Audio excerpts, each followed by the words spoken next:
Welcome to Barbell's Business and Boobs, where we discuss navigating everyday life as lifters, business owners, and being a woman in a male-dominated industry.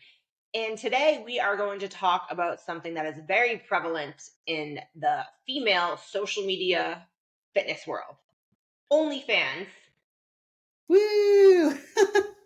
Christy It's a and fun topic today. Yes. Christy and I do not have an OnlyFans. And we want to talk about why. We will say that on our second season of this podcast, we are going to have guests, and we have kind of an idea of we want to interview people that have an OnlyFans because we want to know the business side of it, how they make money. So let's get right into it. Christy, you told me a story before. Have you ever been tempted to have an OnlyFans? Yeah, and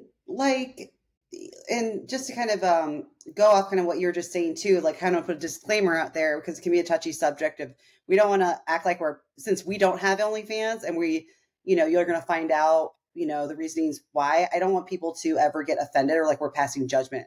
We have friends in the industry that make a lot of money and are total badasses with OnlyFans. And that is why it's so tempting sometimes because you see their success and they're doing it and, maybe making it through the types of things that, I'm fearful of why I don't have one.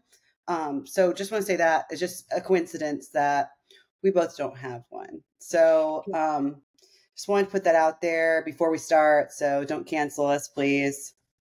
Sex work positivity over here. But yeah, it'd be so interesting to talk to someone, actually learn the ins and outs, because this is from an outsider perspective. Like, have you ever talked to someone in depth about what they do in OnlyFans at all? Not really, no. And I want to because I've been curious about it before too. And like Christy said, this is in no way knocking it. Like I've thought about doing it, and that's the reason we want to do this podcast is because when we do the question box on social media, that is, I hate to be like, I always get asked this, but I can't post one question box and not get asked about OnlyFans. It's so popular, where buff mommies, like we're gonna get asked. I know it's a niche, and yeah, exactly, and that is why I have been tempted to do an OnlyFans is because it does seem you hear about a lot of people making all this money, and I've actually gotten to the point. This is during COVID when I was in LA in my apartment that was like $2,000 a month. Clients were dropping off. I was training clients for free because they were losing their jobs. I was barely making rent. I actually uploaded my ID to OnlyFans because I was about to create an account. And so that's how far I got. But I just couldn't get myself to do it. The closest thing, I might have mentioned this in a previous episode where we might not have released it, but closest thing I ever got to OnlyFans was selling a sweaty t-shirt. So, and we always get the request for sturdy socks and stuff like that. So knowing that it is there is demand for it is why it's tempting, but I just couldn't get myself to do it. But the temptation is always there. But for me, if there's anything that's if I'm not all in on something, I'm not going to do it. So have you ever been tempted or still tempted to do it? Yeah, no, I've been tempted many times, especially when I moved to Vegas and my business wasn't doing as good. I'm like, I could just, and I have I have like a Rolodex of photo shoots. I'm like, I already have content I could use, and I've thought about it, and we'll get into this more too. But what ultimately stopped me is I get overwhelmed and anxious already trying to respond to everyone. And I do know just from asking a couple questions that to make the majority to be successful on OnlyFans, you have to interact with your fan base. And like I said, when I get weird DMs from people, it makes me just feel like I wish I could just put my feelings aside and act and, engage in conversation, but it gives me really bad anxiety. So I just know that it wouldn't be good for my mental health, no matter how much money I was making. Yeah, I often ask myself, how, that's the thing too. If I was could see the future and they were like, Christy, if you did OnlyFans, you're going to make this amount of money, would I sell out for it? So I try to kind of figure out what would that price be for me to have to do that? Because I wouldn't want to just put those pictures out or, invest my time into another business if I didn't know I was going to get the payback. So there is definitely more of a risk because your risk, if it's a risk if you're on the fence, if you're the kind of person who just wants to share your body or, you're like not as reserved in that way, or like there's nothing holding you back, like go for it. The risk, like for me, the risk is like I would put myself out there like that and risk damaging maybe my business or, my reputation, all those kind of like things those feelings that come with like the shame, what my family going to think and stuff like that. And then like make $1,000 and be like, cool. Now my nudes or semi nudes are on the internet forever just for that. So that's kind of where I just think is an interesting thought of like, how much money would I have to make for me to do that? But I don't know what if it'd be profitable, if the market's oversaturated.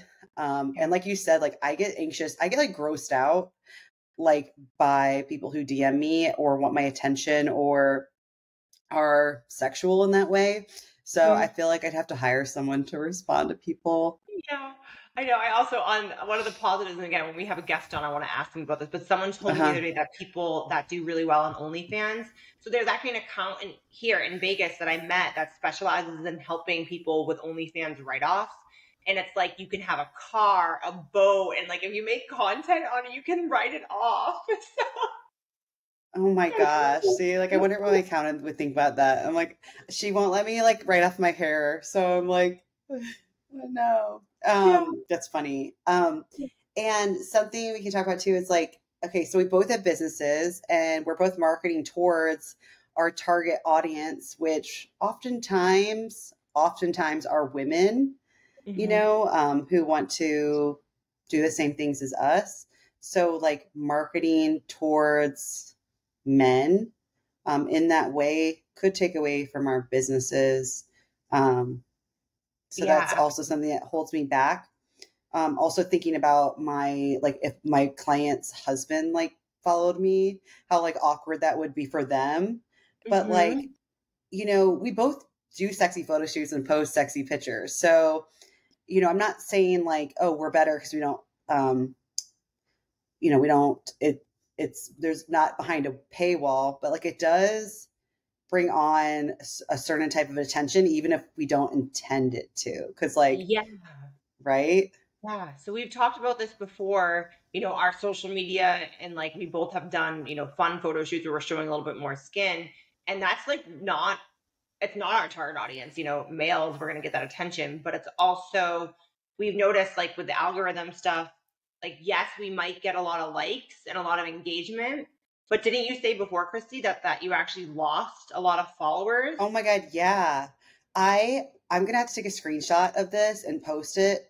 There was there was a month where I lost a bunch of followers, and there was 2 days. This was in April, it's my birthday month. There were 2 days where I saw on Instagram a graph of it drastically dropping like 1,000 followers. And I look at my post on what I post that day, and it's a butt pic, not like my whole, like, it's not like my butthole or anything, but it's like a butt pic of like, me maybe promoting like a nutrition. Oh, I'm bulking. Here's like my butt. Or there was one, it was my birthday, and it was like, I love this photo shoot of me in the woods, but yeah, like my butt was in it.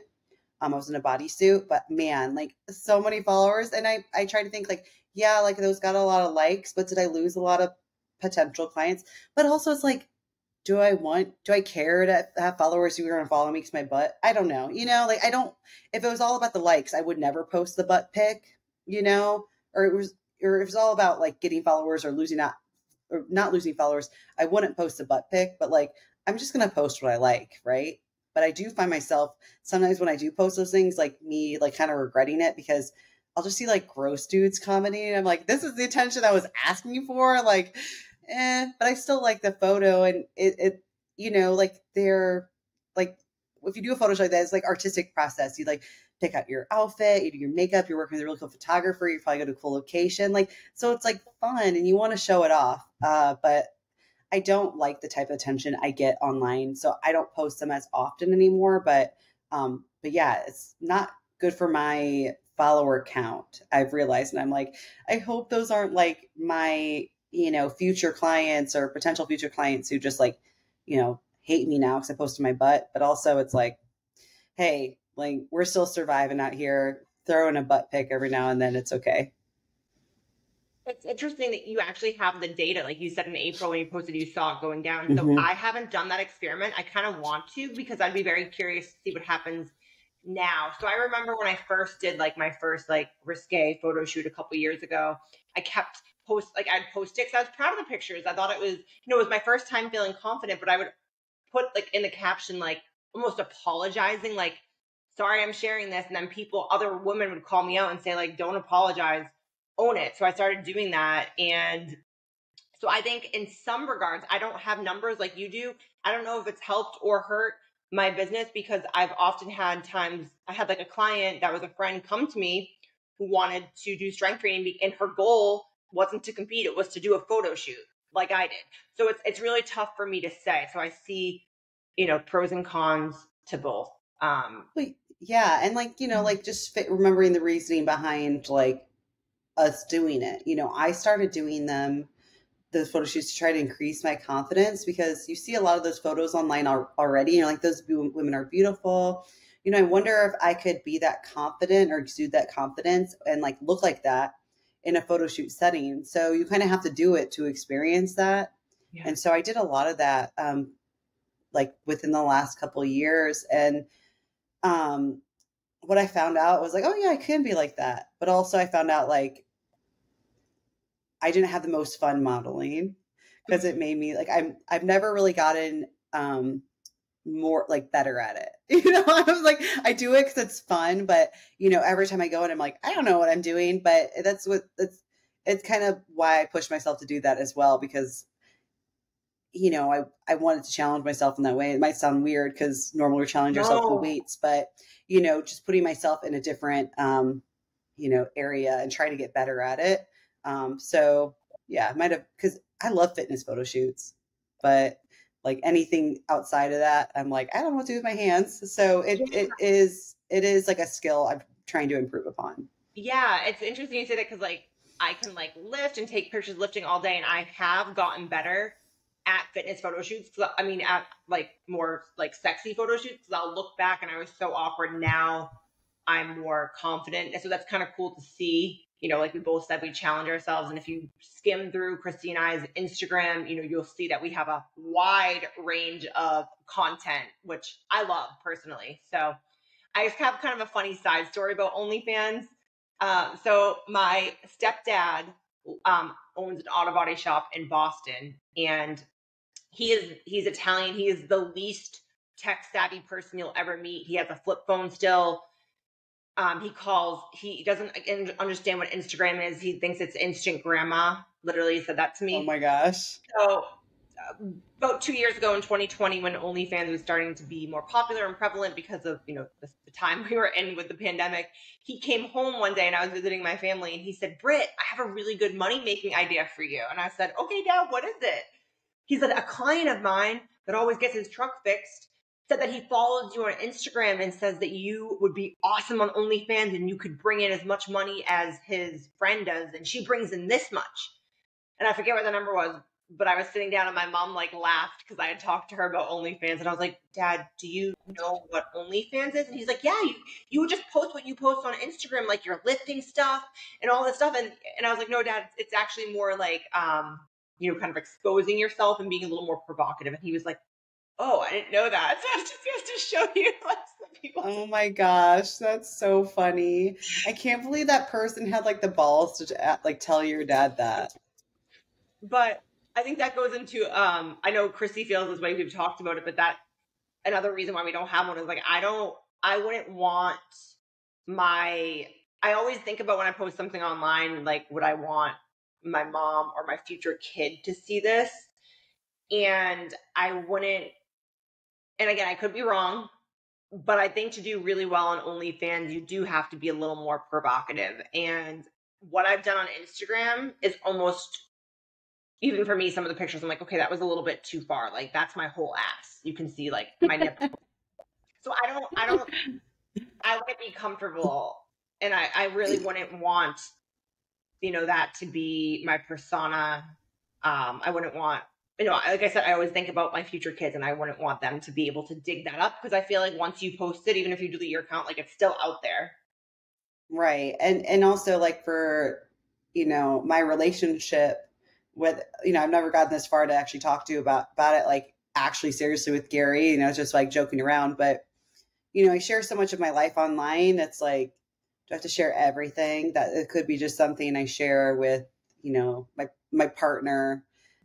And I'm sure when we talk to someone else that's on OnlyFans, they can tell us how they differentiate, like just being sexualized by other people versus intimate with their, loved one. So I just think that it's just not something that I'd be willing to do unless it was like, Gary, we can buy a boat if I did this. But Yeah. so the temptation is always there, but I'm like, like I wouldn't want to risk that part, So, Yeah. and that kind of brings us like, to talking about like the stigma of the app, and um, and how that could affect our other opportunities. I know that you're really into, being out there with commentating and interviewing and stuff like that. So has that stopped you? Is that a reason that you've stopped, Yeah, or that you absolutely. haven't done it? The platform stigma, again, in 2020, when I was like you, I didn't upload my document, but I thought about it. I started doing research, and I was like, no, because if I do this, I do think that is going to limit me if I ever want to go back to medical or corporate or mental health stuff, or, like commentating. I don't know. We've all seen, like, for example, Erin Andrews, one of the most like famous female commentators. She had that whole scandal where like someone leaked some provocative nude photos and like a sex tape, and it almost destroyed her career.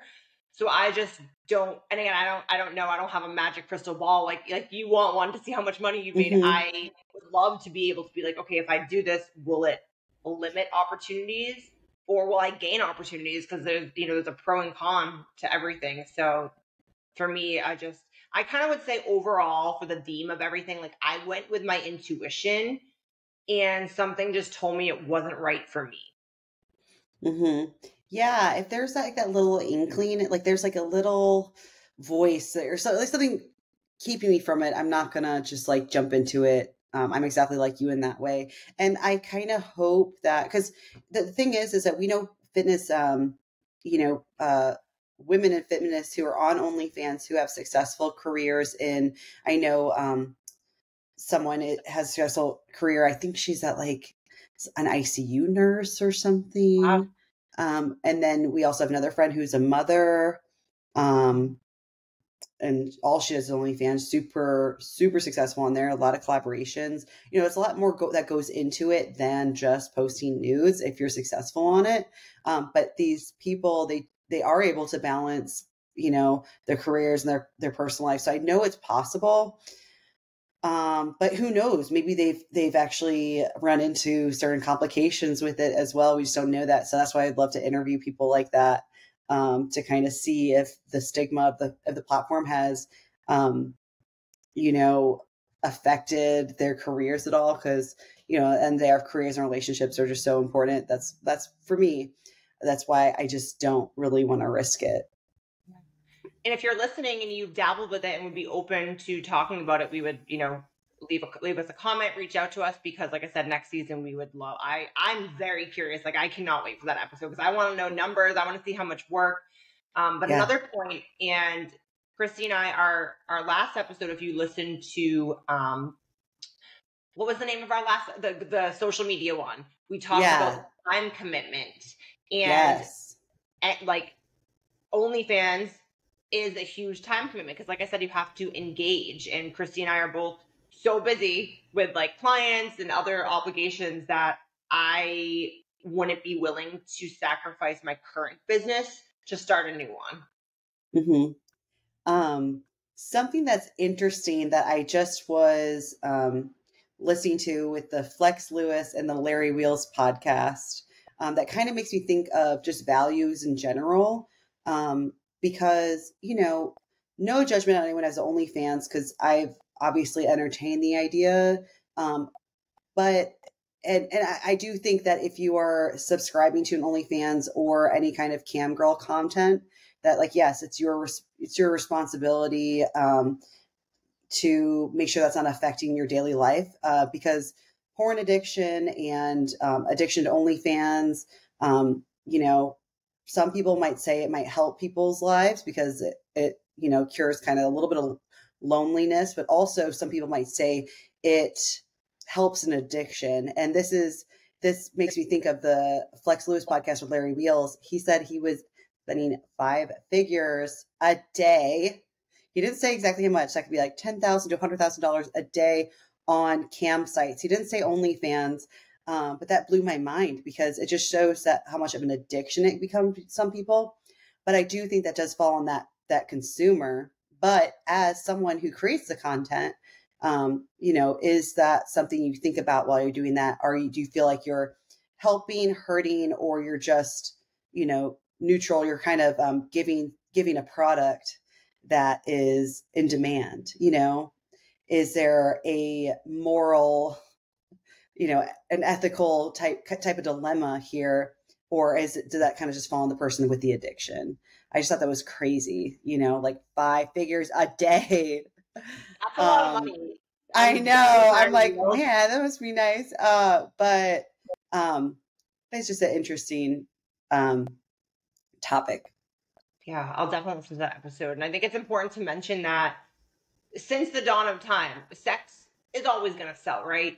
Even though Christy and I were saying like sometimes we lose followers and stuff, it's like I posted a video that went viral the other day because I was shooting a gun laying down and you could, see my ass, and it was like, a girl shooting a gun with her hair blowing. And it's like, so I've kind of learned to play the game, but I still, there's things I won't do. So, but that just goes back to, like I said, like, since the dawn of time, sex has always been a part of marketing and advertising. And that's just what fuels it. Mm-hmm. Yeah. And it's hard too, because we do it anyway, sometimes sexualize ourselves online, but so it's just a decision whether to monetize it or not. Yeah. Honestly, and more of like putting more out there. I love that video, by the way. It made me really want to shoot a gun. Yeah, come visit. It was fun. I'm like, whatever. But it looks like fun. But yeah, so everyone's always like, do you have an OnlyFans? Do you have an OnlyFans? Just because it seems like everyone does. Yeah. I want to touch on that picture too. So I think this just goes back to sex sells. So I have a sponsorship with that gun range where I can shoot as much as I want once a month. Ammo's expensive. But that's the premise of it. They're trying to build, more of their social media following and get more women in the door. So I didn't really have the creative freedom to post what I wanted. It was more staged. Like they told me how to do. So again, it just goes to show you that like everything is a business. Yeah. I mean, everything's a business. And I'm just so curious to hear from whatever guests we have on that are in the OnlyFans industry, because who knows, maybe our minds will be changed. Yeah, that would be interesting. Yeah, again, so hope you guys liked this quick episode. Again, definitely want to hear from you, hear your thoughts. And yeah, I'm VDimes on Instagram. And Krispy Kremes, and let us know who you guys want to see as our guest next season. Thank you.